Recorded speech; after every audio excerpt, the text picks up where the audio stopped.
Very pleased to introduce Dr. Abdel Rahman Al-Abdallah, who's relatively new in my own department. Dr. Abdallah's Ph.D. is from University of Regina in complex geometry. His master's is from Lund University, which probably knows in Sweden, in algebraic topology, subject kind of after my own heart, my own Ph.D. In fact involved in algebraic topology. His undergraduate degree is from Jordan University of Science and Technology.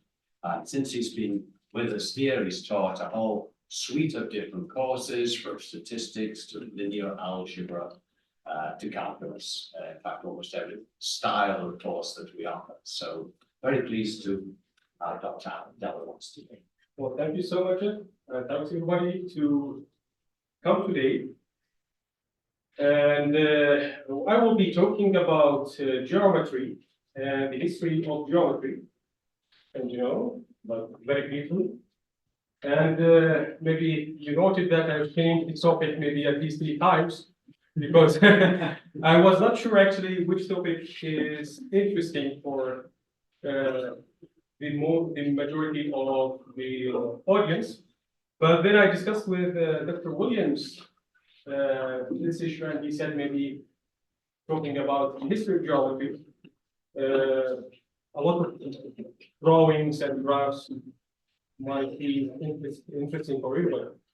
So, beautiful geometry. And why I like geometry?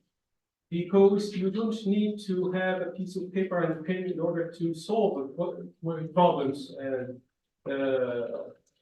questions. You can basically imagine the situation, imagine the shape of the objects, and then you can do math anytime, anywhere. Okay, so what is geometry? The word geometry is originated from Greek, and it is 2 words: geo, which means earth, and metrion, which means to measure. So to measure earth. It's developed 5,000 years ago in Egypt for land measurement. So it's very, very old mathematics. And maybe it's the oldest actually field in mathematics. Okay? And then passed from Egyptians to Greeks, leading to the study of shapes, sizes, spatial properties, pyramid construction, and so on. So they use it. They discover this field of mathematics because they use it in their daily life.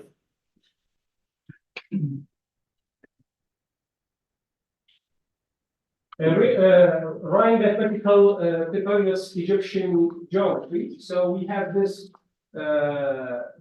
manuscript from the ancient Egyptian. So it is an Egyptian mathematical manuscript. Dates back to around 3,500 years ago. And it contains a collection of mathematical problems and solutions. Right? And it is one of the most important sources of ancient Egyptian mathematics. Includes practical problems related to daily life activities like surveying and building construction, such as pyramids. And it also demonstrates the advanced mathematical skills of ancient civilizations. So as you see, maybe you can see in the picture that they draw some circles and triangles, and there is some calculations. The pyramids were built with such precise angles, cuts, and geometry. That means they knew a lot of geometry in that time.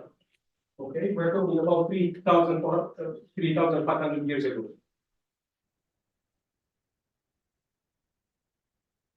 And then comes Euclid, the father of geometry. Euclid is a Greek mathematician. He lived around 300 before Christ in Alexandria, Egypt. His most famous work is Elements, and it's a comprehensive compilation of mathematical knowledge at the time. It is not one book, it's actually 13 books covering topics such as plane geometry, number theory, and solid geometry. And his book, or his actually approach, is gave rise to the new mathematics that we are working with nowadays. For example, maybe I put something here in this slide. He begins with definitions, postulates, axioms, common notions, and then theorems and proofs. And this is what we use nowadays. We start by definitions, axioms, and then facts based on the axioms, and we prove them. Okay.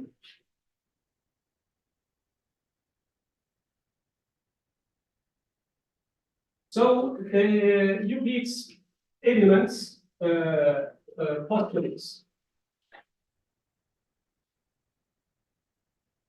Postulates are fundamental principles in mathematics or geometry accepted without proof. They serve as starting points from deriving other theorems and propositions. Okay? So the common sense definitions or facts, we can prove.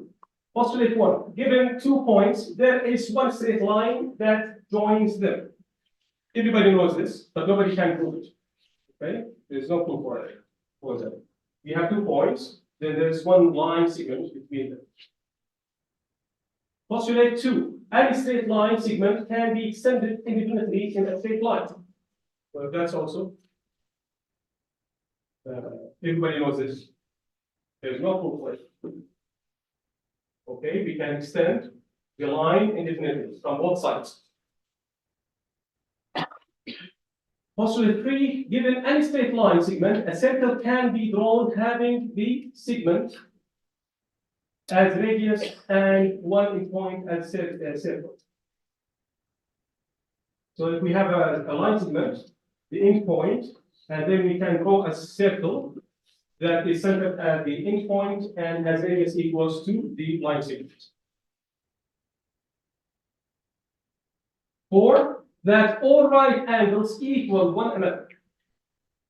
Well, nowadays we call them 90 degrees, so of course, I mean, all 90 degrees angles are congruent, same.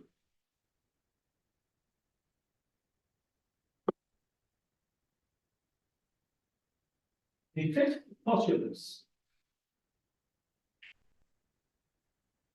If you can cut a line segment with 2 lines and the 2 interior angles, the lines from form add up to less than 180. Then the 2 lines will eventually meet if you extend them long enough. That's wordy, but what we mean is, if you have a line segment and then you have 2 lines, the interior angles add up to less than 180, then of course they will meet at some point, eventually. Okay?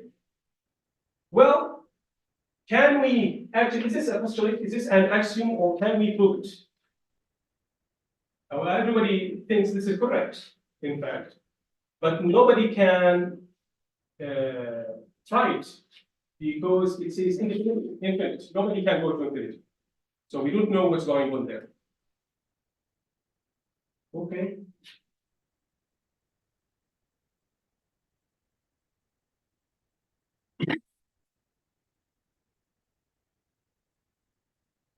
So I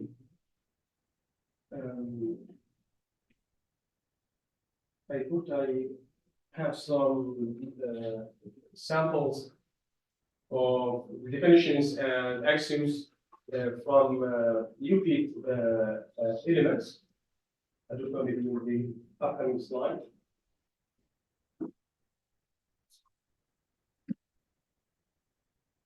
Anyways, so they intersect at this point, but there's an equivalent statement of this postulate, um, which says that for every line and every point not on the line, there exists exactly one line passing through the point that is parallel to the original line. That means if we have a line and we have any point that is outside the line, then there is there's exactly one unique line that is passing this point, passing through this point, and parallel to the original line. So, for example, the dashed lines will intersect the line, the original line, but the red line will not. Okay, which is unique. So that's the only unique line passing through the point and parallel to the original line. Okay. So can we prove this, or is this a fact? We accept it without a proof.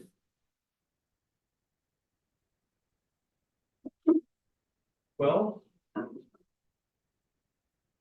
this question remained without answer 2,000 or 3,000 years.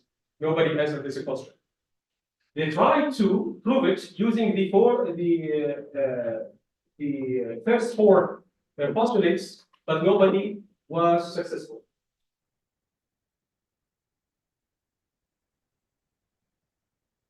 Okay.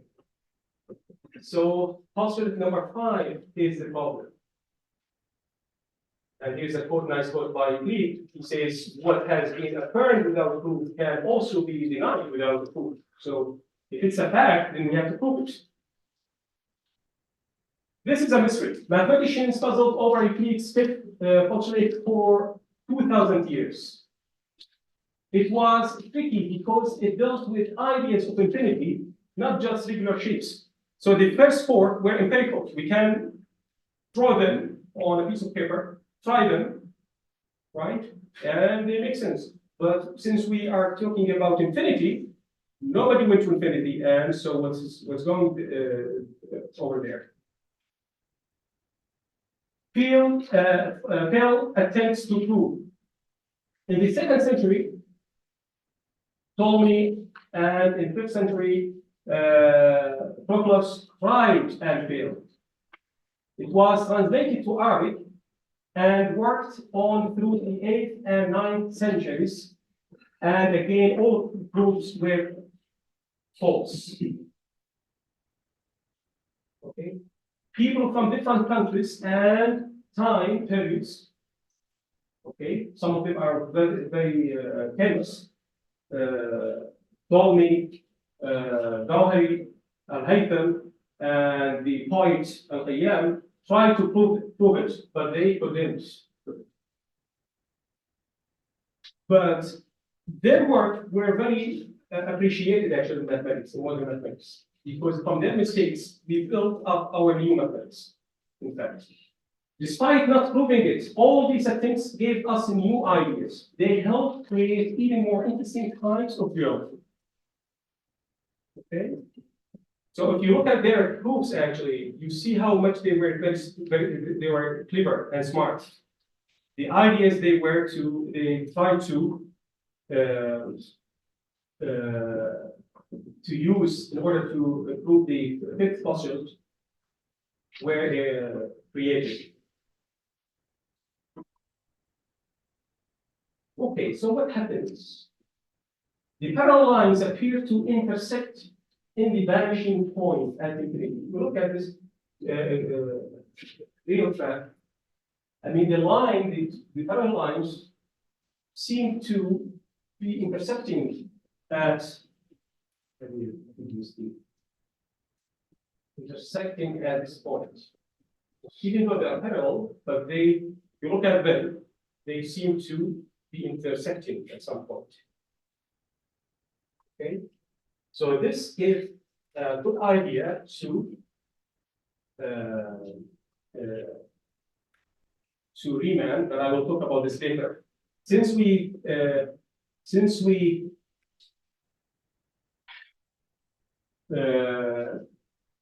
talked about translation to Arabic, then I want to talk a little bit about the House of Wisdom. The House of Wisdom, also known as the Grand Library of Baghdad, was a significant public academy and intellectual center during the Islamic Golden Age.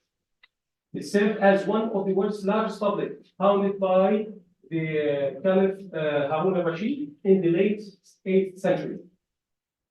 Under his son, Caliph al-Ma'mun, it transformed into a public academy and library.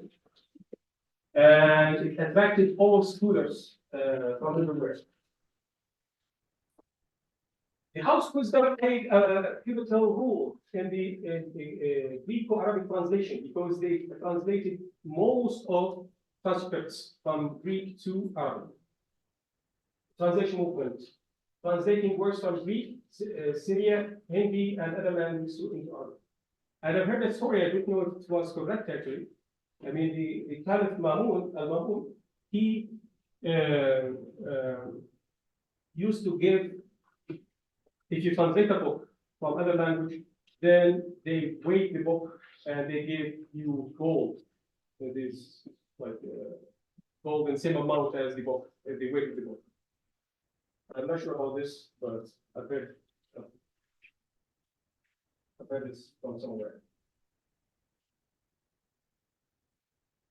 It attracted scholars from across the wide world, contributing to advancements in philosophy, mathematics, medicine, astronomy, and optics. Unfortunately, in 1258, the House of Wisdom was destroyed during the Mongol siege of Baghdad, marking the end of the Islamic Golden Age and resulting in the loss of vast intellectual treasures.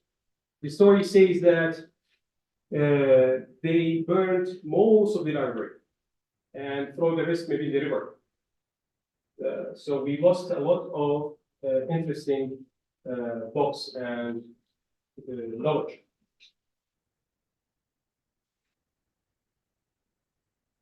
Now, one of the students, or maybe these are some pictures from the House of Wisdom. So this is the first page or the title page of the Al-Khwarizmi book, the guy who discovered algebra. And here is a prescription or a way to make a medication to heal cold and cough, or maybe a flu. Okay. Here is a way to how to make a light. Here's the map, a greasy map, one of the first maps. And if you see, I mean, the North Pole is here, and this is the South Pole. So this is the Red Sea, which looks down. This is the first map, maybe, or the most accurate map by time. And here's a picture, an imaginary picture about the section of the House of Wisdom. One of the students, famous students, is Al-Khwarizmi. He's the father of algebra. Was born in Baghdad, 720 AD, now in Iraq, built on an ancient ideas and introduced new approaches to mathematics. So in the past, people were working on two different separate fields, arithmetic and geometry. But this guy found a way to connect both sciences. And I think this is the word algebra comes from, to join things, maybe. He was part of the House of Wisdom in the 9th century. He contributed in algebra, arithmetic, geography, astronomy, and calendar systems. His book, his Algebra and Al-Muqabala, was the invention of algebra. And also he introduced the Hindu-Arabic numerals that we use nowadays. And his work influenced fields beyond mathematics, including finance, optics, engineering, chemistry, astronomy, computing, computer science, The word algorithm actually comes from this name. So I think it comes from the Spanish way of pronouncing algorithm. So algorithm somehow. Unfortunately, much of the algorithm work has been lost or destroyed due to various factors, including the Mongol invasion during the Pacific Caliphate. Consequently, our understanding of algorithm contributions relies heavily on secondary sources such as translations from Latin and Spanish. We don't have much of his original work.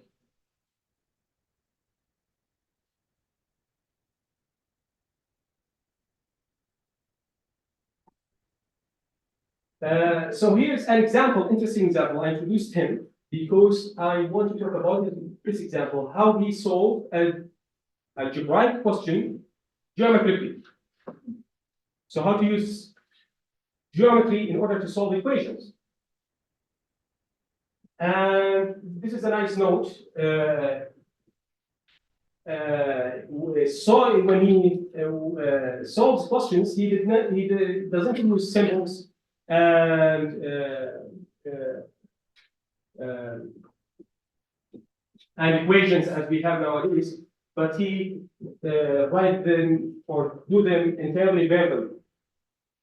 Okay, so for example, to solve x squared plus 10x equals to 39, he would say a square and 10 roots equal 39 units. To find the square, take half of the roots, which are 5 squared 25, add to 39, and take the square root 8, subtract, and so on. So this is actually very complicated to follow. It's very hard to follow. So what he did in nowadays mathematics. So we want to solve this equation, x squared plus 10x equals to 39. We can use for example, the quadratic form, but he solved it geometrically. So he drew a box with x, the width and the height and the length are equal to x. And then the area of this box is x squared. Now he extends the edges to 5/2, 5/2, 5/2, 5/2. So the whole edge now, the new edge, the length is 5 plus 2 x plus 5/2. Similarly, from the top and the bottom, we have this new shape. So what is the area of this new shape? We have x squared, and use the laser. We have x squared, and we have small boxes or small rectangles on the boundary. Each rectangle has area equal to, so 5/2 times x. And we have 4 of them, so we will have x squared plus 5/2 times 4 times x. So the area of the small rectangle is 5/2 times x. The area of the whole shape is equal to x squared plus 4 times the area of each box, the rectangle. This gives us x squared plus 10x. But we know that this is equal to 39 from the original equation. Now, he completed the square by adding small squares. Okay. What is the area of the new square? Well, we have 5/2 here. We have x here. We have 5/2 here. 5/2 plus 5/2 is 5 plus x. So 5 plus x times 5 plus x. That's the area of the small squares. area of big square is equal to 39, okay, plus the area of these small squares, which are 4 times, we have 4 of them, and each has area equal to 25/4. This is equal to 64. Okay. So the whole area of the new square is 64. What is the square root of 64? It's 8, right? Now we have x.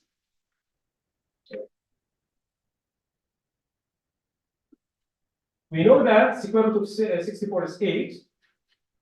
Then 5 plus x is equal to 8. That means x is equal to 3. So this is how we solved it completely geometrically, by using geometry. He did not use arithmetic at all. Okay, that's interesting and very nice, because now there is a connection, there is a relationship between geometry and arithmetic, which is called algebra. Okay. Non-Euclidean geometry. Back to Euclid fifth postulate. And maybe he's wondering, does actually this exist? How can you have geometry without Euclid? Okay. The last postulate of Euclid is not quite as self-evident as the others. In the 19th century, Riemann, the German mathematician, great mathematician, came up with the idea of replacing Euclid's postulate with their opposites. So he said, who told you that actually? I mean, who told you that the first 4 postulates are correct? Who told you that the line looks like the line we draw? Okay. Maybe the line is curved. So the line is not, it does not look like this. The line maybe looks like this, right? And then in this case, if the lines look like curved, then we don't have parallel lines, because any other line will intersect it in 2 points. Okay? And in 2 lines, we can make a polygon, like 2-sided polygon, this is impossible in Euclidean geometry, right? And then he said, even the, so,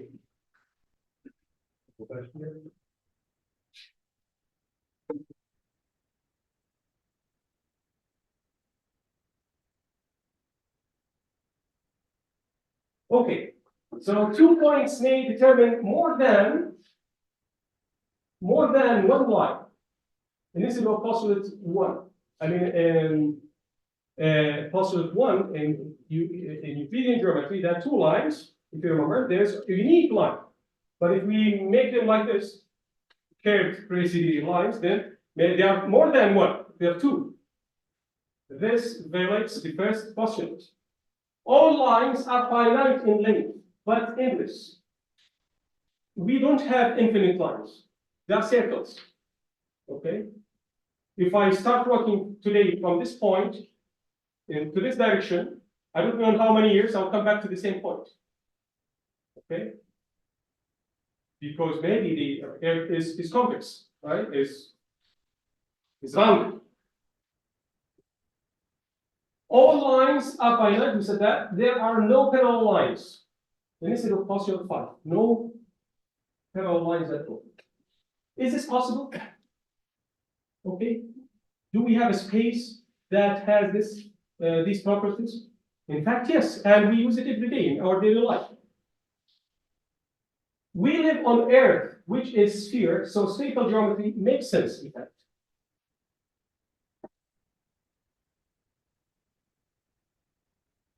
We need to define what's so-called great circles. The great circles are the circles who cut the sphere into 2 equal halves, like this. Okay, so if we cut the sphere into 2 equal halves, then this yellow circle is called a great circle. And instead of straight lines in plain Euclidean geometry, we have great circles. These lines cut the sphere into two equal hemispheres. Okay. 2 points on a sphere can be joined by a circle, right? PQ, we can join them by a great circle. Okay. Actually, you can join them by at least two lines. PQ and maybe the back, the way around. From PQ or from Q to P, from the other direction, from the background. If the 2 points are orthogonal, that means they are collinear with the center of the sphere, example, the north and the south pole, then how many great circles passing through them? Infinitely. We have infinitely many longitude, right? Great circles. Right? So we see how many, great circles are passing through the south and the north pole. Metric spaces.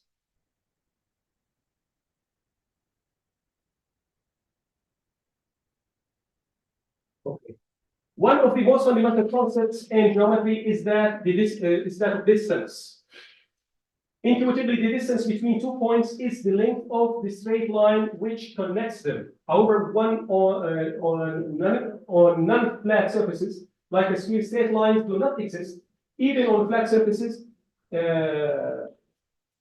different ways to define distance can be found. So, we know that the shortest distance between 2 points is a straight line. Okay, but this is not always possible. For example, if we have a city with like horizontal and vertical streets, then to go from this point to this point, you can't go like through a straight line. You have to follow like the streets, right? So the shortest distance, according to this metric, is the given path. Okay. So we have different metric. The British real metric in UK, the distance via real between two distinct points always have to go via London. So to go from this city to this city, then you have to go this way. Even though the shortest way is to just go this along the straight line, right? So what is the metric on the sphere? The metric on the sphere, or what is the shortest distance on the sphere? It is the great circle between 2 points. Spherical geometry. And you can see the lines on the sphere are curved, right? As we draw on the blackboard. Parallel lines. Unlike the flat surface, you cannot have parallel lines on a sphere. Any two lines, great circles will intersect, right? Two great circles will intersect. So no parallel lines at all. Lines between 2 points on flat surface, there is a unique straight line. Okay, between these points. However, on sphere, we have at least two. Maybe you have infinitely many of them. Depends on the position of the lines, but at least two. From this direction or from the back. Okay.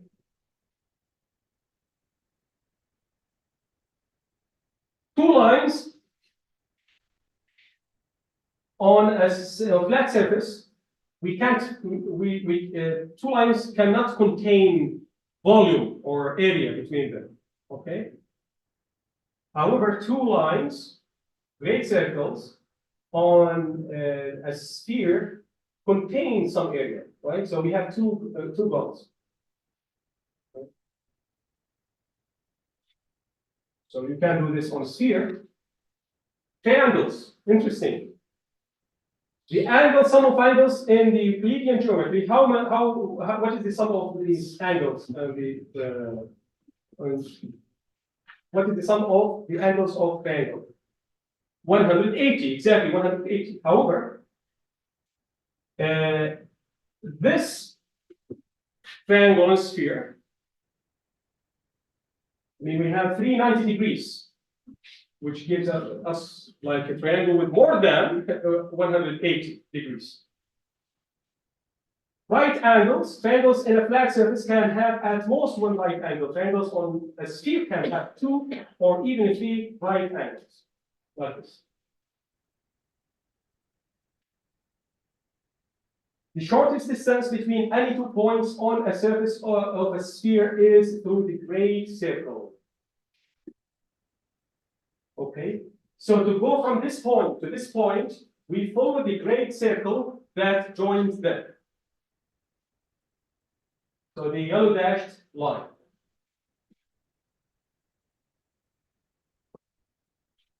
Here's an interesting example. Distance from Brandon to several cities. Consider the flight path from Brandon to various cities. Note how the flight may take unexpected routes. Understanding these facts can provide insights during your next flight. For instance, why the plane might fly towards the north, even though Spain is eastward on flat plane. So we are flying to Spain, which is on the map to the east, right to the east, but the plane goes to the north.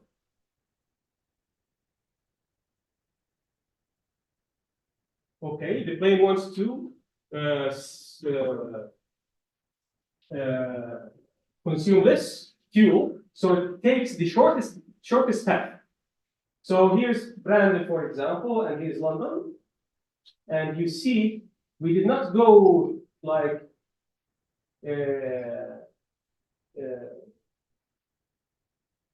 to the east. We went up to the north above Greenland.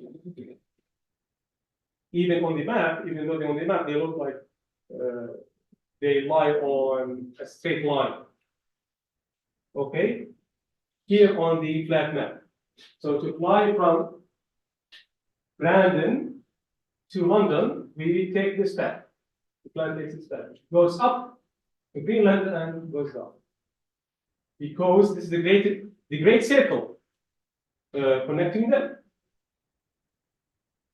From Brandon to Amman, Jordan, for example. Look at this curve. From Brandon to Astana in Kazakhstan. Look how the plane goes. So we think the shortest distance is from Canada to Astana is just this straight line, but it goes up to the North Pole and comes down. This is shorter than the line that we think is short. Okay. And now, but we have 2 kinds of maps. Google Map is a flat map. Is this actually an accurate map? Does accurate flat maps exist? No. The answer no. They are misleading. Always. You cannot make a sphere as a plane. Okay. This is called the stereographic projection. Maybe I will go over that. Now, another example of non-Euclidean geometry is what we call the hyperbolic. Now, remember, the sphere geometry is to draw lines on a sphere. But now, maybe we can make our geometry on a saddle, like this. It's it's called hyperbolic geometry, right?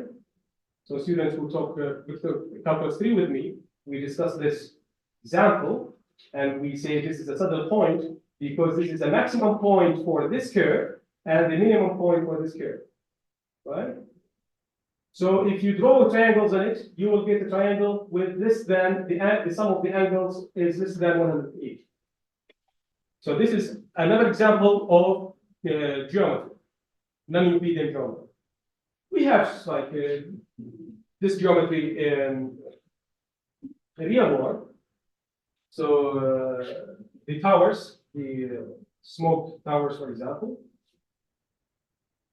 I don't know what's this picture, but looks like hyperbolic surface, and so on. So, what is interesting about this geometry, I think this is also very useful in the gravity theory, right? And the theory of the string theory, because I suppose, I mean, they assume that the time is concave down somehow, and that's why planets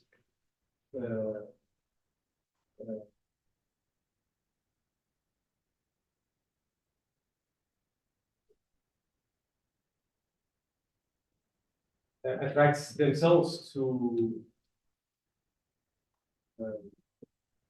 what's the word? Well, I've seen this somewhere in mathematical physics, but I forget. But it is worthy to know that this is equivalent to geometry on unit disk.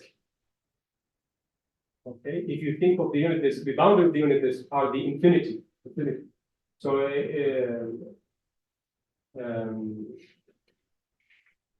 so if you reach the boundary of the unit disk, then the pictures become so huge. But if you come to the center, the picture becomes very small. Okay.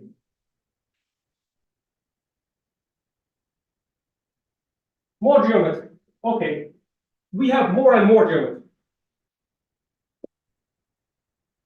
We have what's so-called differential geometry. So this is the idea of manifolds. Earth is a sphere, i.e. curve, but we don't perceive its curvature in our daily lives due to the vast scale difference between us and Earth. Okay, so we don't feel the curvature on Earth because it's big. The curvature is very small, and we are small. Consequently, we often use Euclidean geometry for practical purposes, such as measuring distances or designing buildings. Right? We use Euclidean geometry. Locally, however, a small portion of the sphere appears flat. Right? If we take a very small piece of the sphere, then it looks flat. So what is the sphere? Sphere is like parts, small parts of the plane glued to each other in a certain way, and they make up the sphere. This is the idea of manifolds. So manifolds are spheres like this, very complicated. This is a very complicated manifold, but locally, if you take a small piece, this small piece looks like a sheet of paper, like a plane. Okay?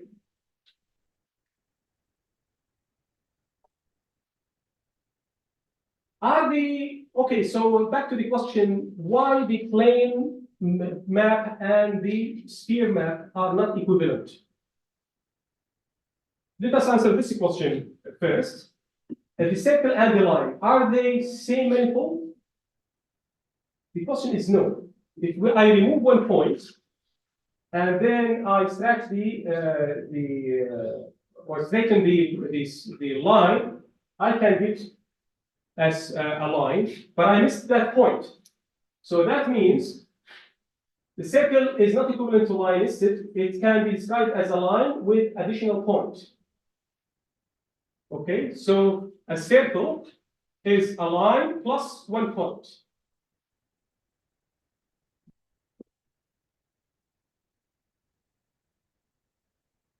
You have minus infinity and infinity on the line, right? Minus infinity and infinity are not numbers. So if I try to glue them, I will have an empty part here. So I need another point to drop here and make a circle. So in fact, minus infinity and infinity are the same. Well, they join themselves somehow.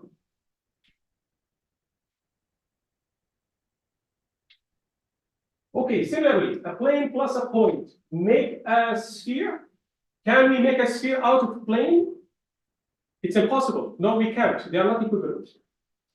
a plane plus one point can make a sphere. Okay. So it's interesting actually to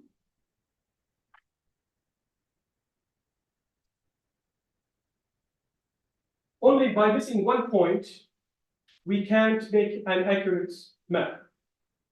So what is this point? Maybe I can hold it.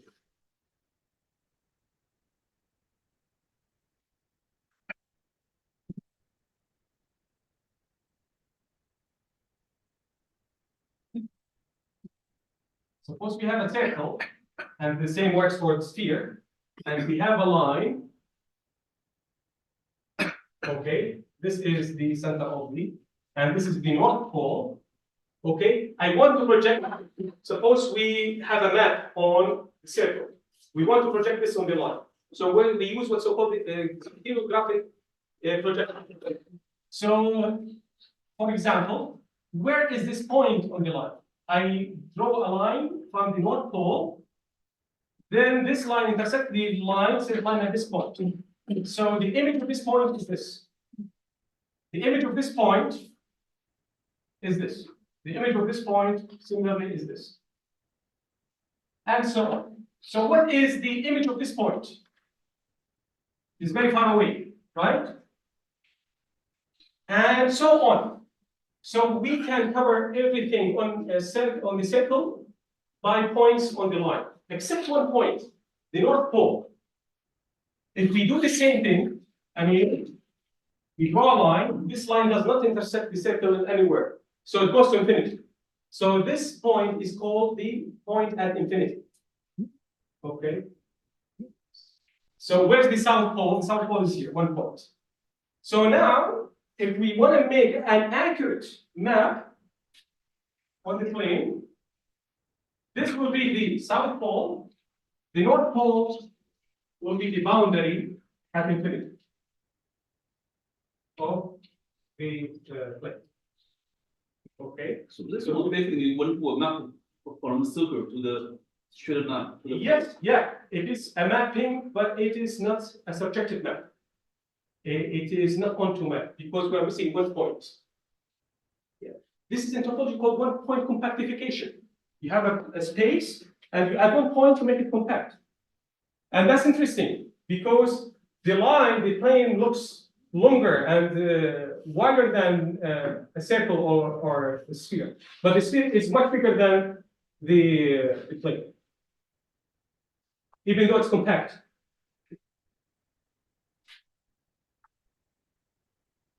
Okay, so I was going also to show you some interesting facts about like equivalent surfaces.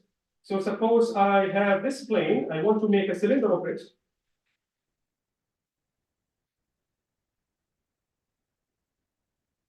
Okay.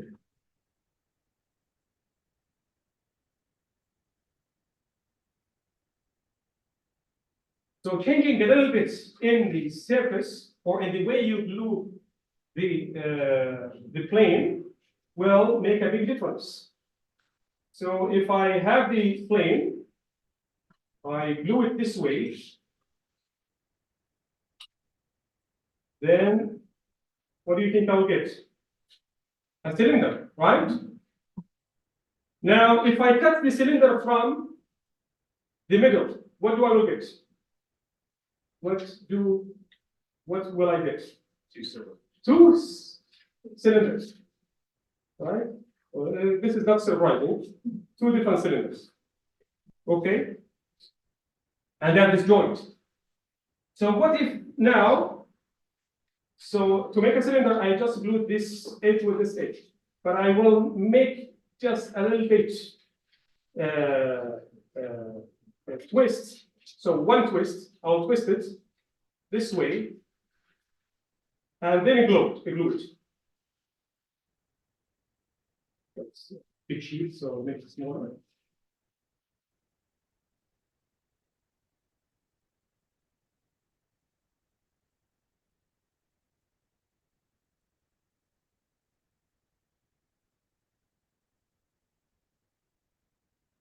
So I have this sheet. I twist it this way, and I glue it. So what is this called, if you remember? The Mobius strip. Okay. It's made in the same way as I made the cylinder, but I twisted it. Okay, now I want to cut it from the middle as I did for the cylinder. What do you think I'll get? The bigger, You will get a bigger circle. a bigger circle. That is actually correct. So now I'm cutting it from the middle. See what I'll get.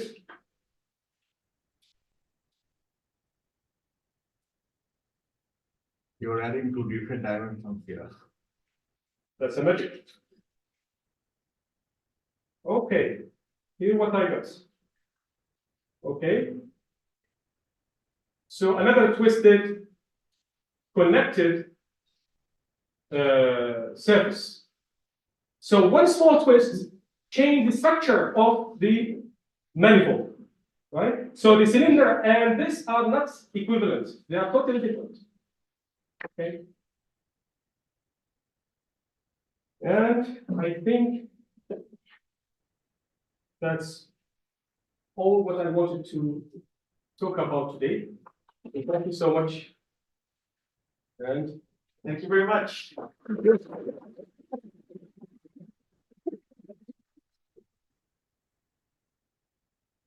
If you have a question, just put up your hand and we will bring you a microphone. You want to have a question? Start with Jeff. Just like yours. Yeah, thanks, Robert. That's a fascinating talk. Excuse me.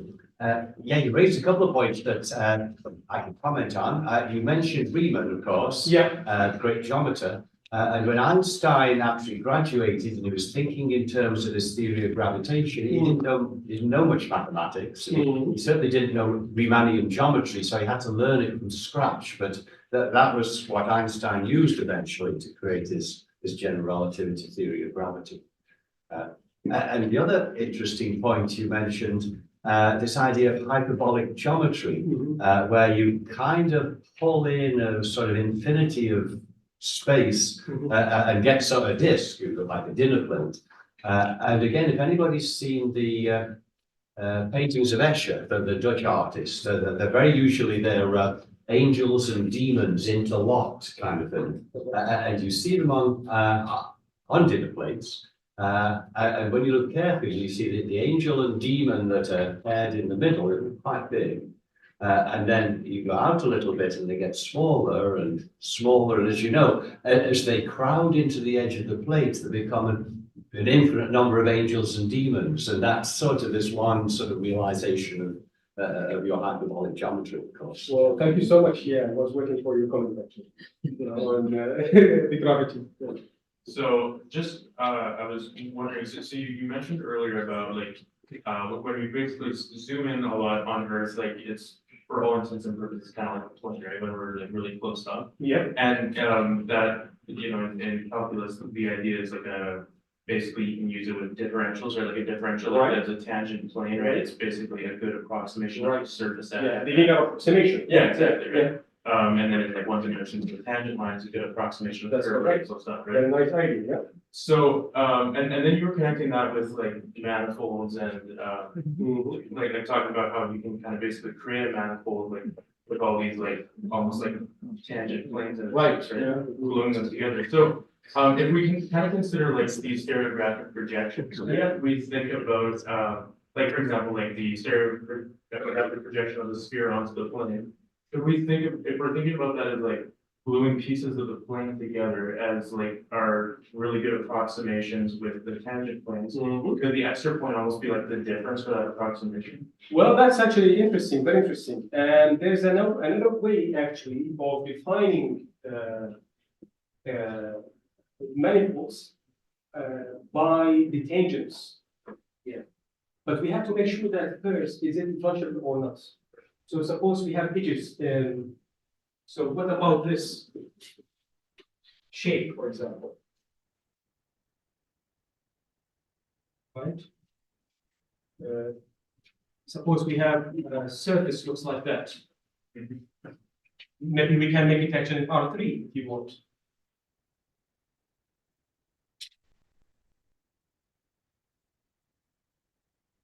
vice versa.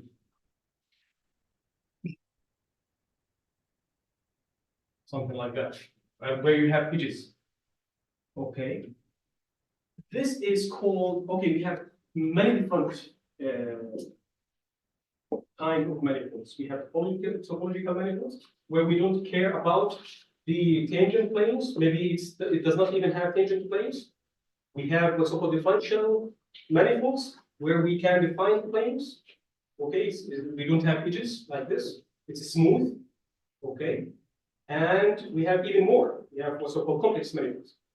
Okay, so the idea is to make a manifold out of tangents. This is totally correct, but we have to make sure first that it's differentiable.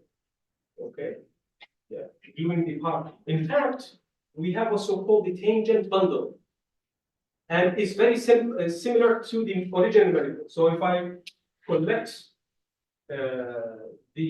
all the tangents, okay, and I create another space, this space is somehow similar to the original manifold. Okay. Yeah. But the shape might be so difficult. For example, what is the tangent bundle of the sphere? So if you have the tangents, small tangents at each point of the sphere, okay, and then the collection of these pieces does not look like a sphere. It is actually has some twists like I did on the locus. Yeah, but locally, what you're saying is correct. Yeah, locally. Yeah. Thank you. Yep, you're welcome. Here, so this is from Francis. How does pseudo-convexity, not sure if I'm mispronouncing that, Okay. in connected complex Lie groups connect to the theory of several complex variables and complex geometry? That's the original, and that's the original plan is to talk about pseudo-convexity and complex geometry, but we thought maybe it is not a good idea to do it today. So pseudo-convexity and Lie groups. So Lie groups are groups and manifolds at the same time, complex manifolds. And we are interested in the analytic structure of them. Are they convex? Are they pseudo-convex? Are they what's called Stein manifolds? So it turns out, maybe I'll talk about this maybe another day, another talk. It turns out we prove that maybe we have a nice proof that every Lie group, it's actually Lie, not Lie. So no, that's okay. It's written the same way, but it's like a Norwegian mathematician. Every Lie group, complex Lie group is pseudo-complex. If the center is trivial, then it's Stein. Or the center is discrete. Okay. I don't know if this answers the question.